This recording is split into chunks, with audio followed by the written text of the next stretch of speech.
So this is really all we're trying to do in the golf swing. Now what makes it confusing is I got to do that while I turn.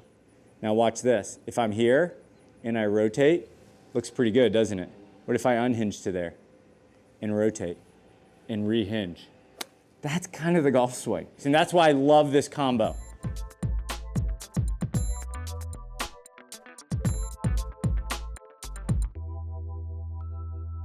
So in golf, there are two ways to kind of explain hinging the club. So let me grab a club here.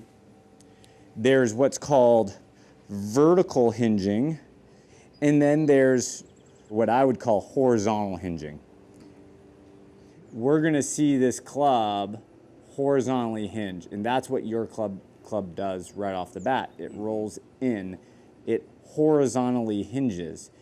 Because of that, when you get up to the top, it wants to horizontally unhinge. And we know that because we see this back of the left hand bowed wrist coming through the golf ball.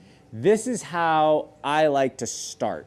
And there's it's kind of leveraging a couple tools at once. So what we want is the swing guide running up the trail arm. When paired with the wedge trainer, it's a really great combo to help understand this. So I'm gonna get this club to hinge up, unhinge off onto the white ball, rotate around, rehinge back onto the blue.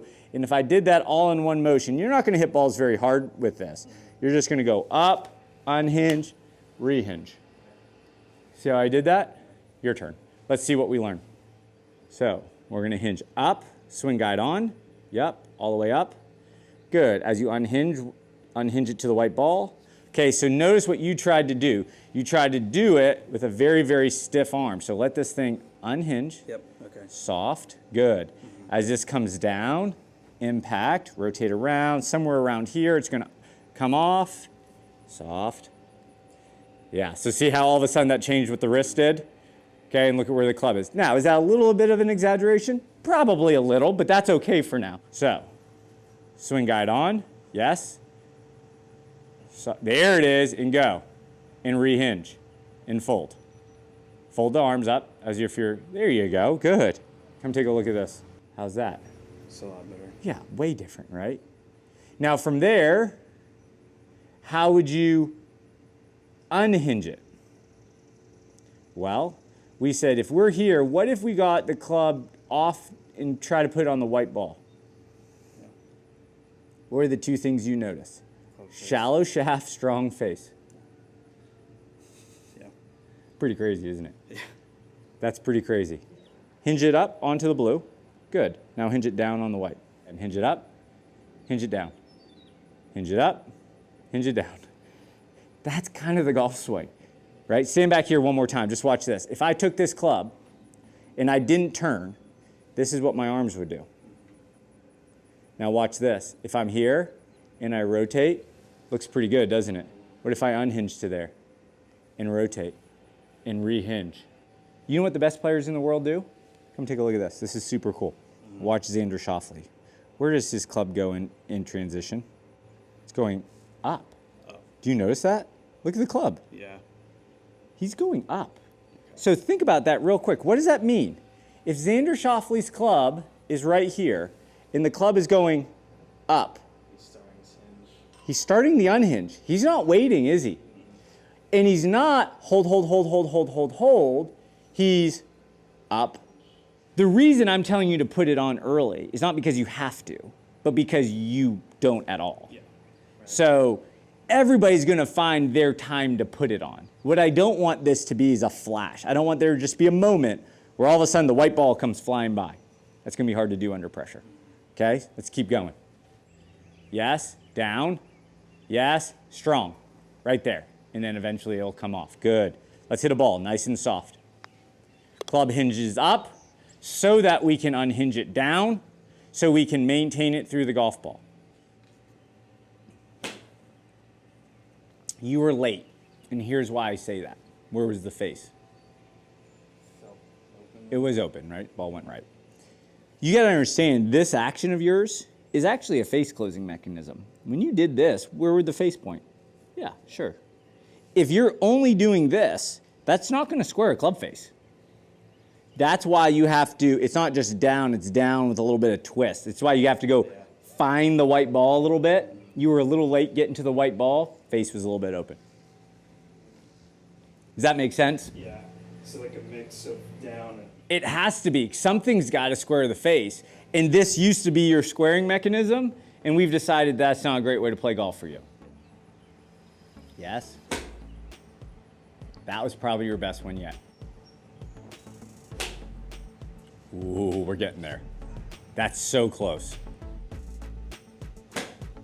Nice. Nice. Try to recreate it. Look at the wrist. Close. It was close. It's better. Keep going. Yeah, see where that club's getting more vertical? Face less rolled over. Nice. Nope.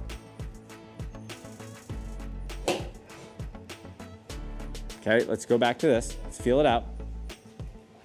Up, down, and go. There it is. That's it. I mean, this is miles better from where you started. Look at the hinge up. Fantastic job.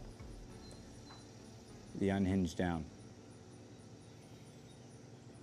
So even there, it's not as much on the white ball as you think it is, right? But look at the club exit now. That's big time. When the hands are in the body and the club is out, and I got a lot of pictures I can show you of that. That right there. That's how I know you've done it pretty well. But look, this right here. That's awesome. I am like that. You know, every teacher's got their thing. That's mine.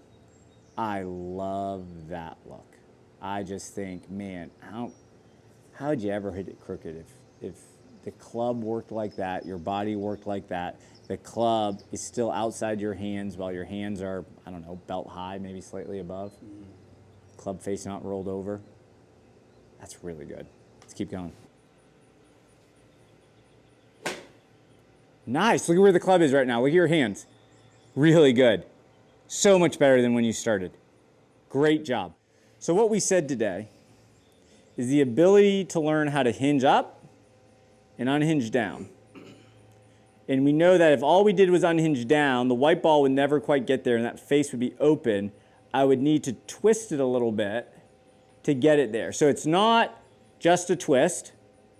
It's not just a down.